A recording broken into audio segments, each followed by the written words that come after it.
Welcome to The Explainer. Today, we're diving into a really famous story to unpack a profound truth about what faith is.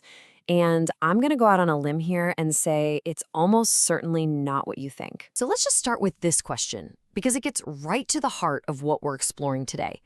What if our whole idea of a big, powerful, mountain-moving faith is actually completely upside down? Our story kicks off high up on a mountain.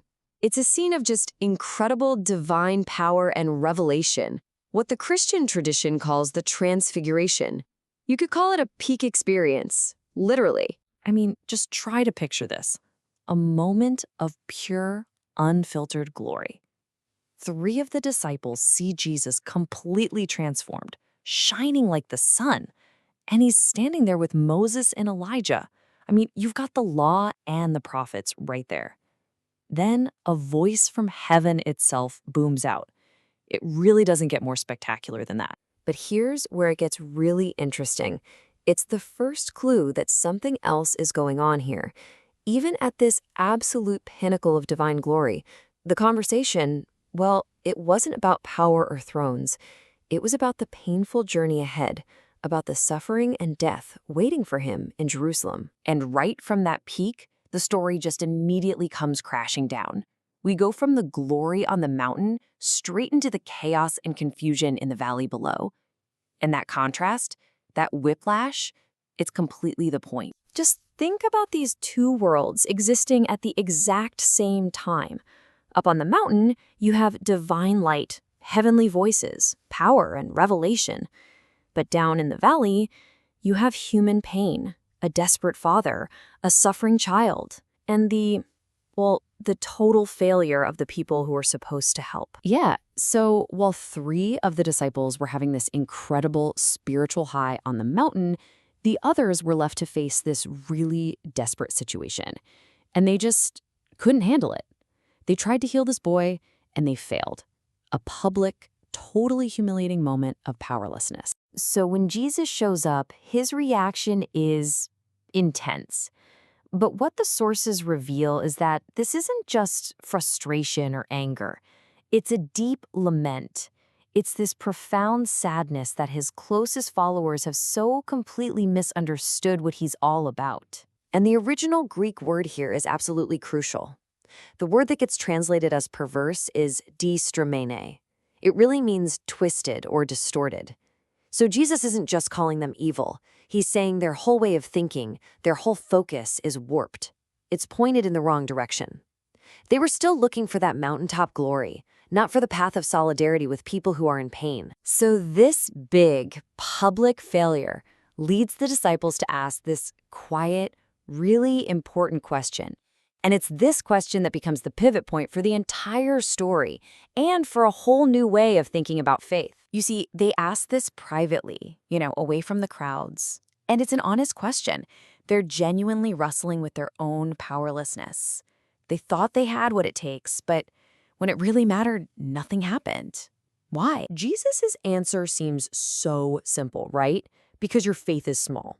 And for centuries, we've pretty much read that as a scolding. Like, you need to try harder to believe.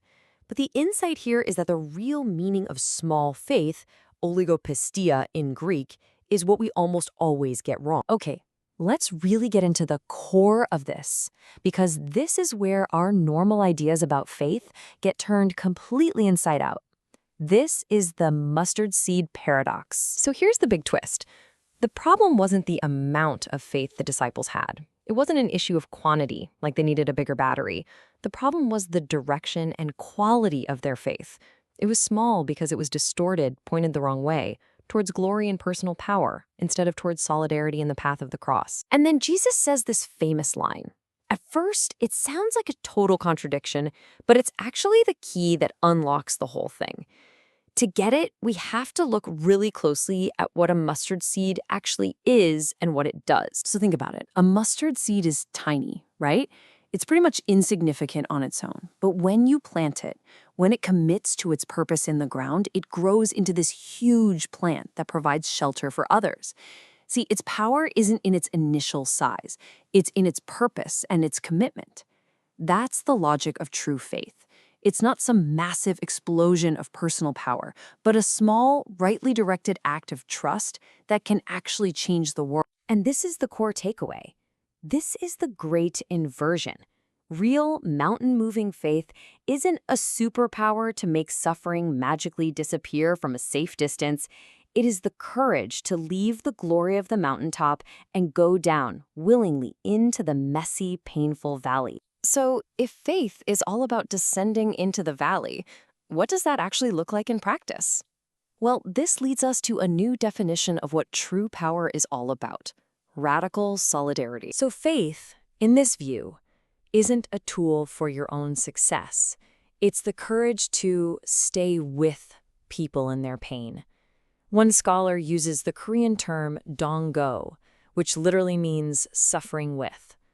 Another calls it ontological courage, which is just a powerful way of saying it's the raw courage to just show up and be present in a world that's full of failure and pain. And this is exactly why Jesus didn't stay up on the mountain. It's why he didn't build a monument to that incredible, glorious moment. Because the real work, the true demonstration of God's kingdom, wasn't up in the clouds. It was down in the valley, holding the hand of a suffering child and a desperate father. This whole way of thinking is sometimes called immunsinhak, or humanistic theology. And what it does is connect these ancient ideas to our own modern search for meaning.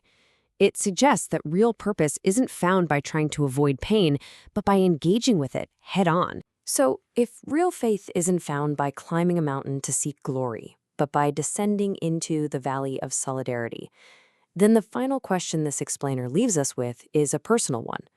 What or who is in our valley today?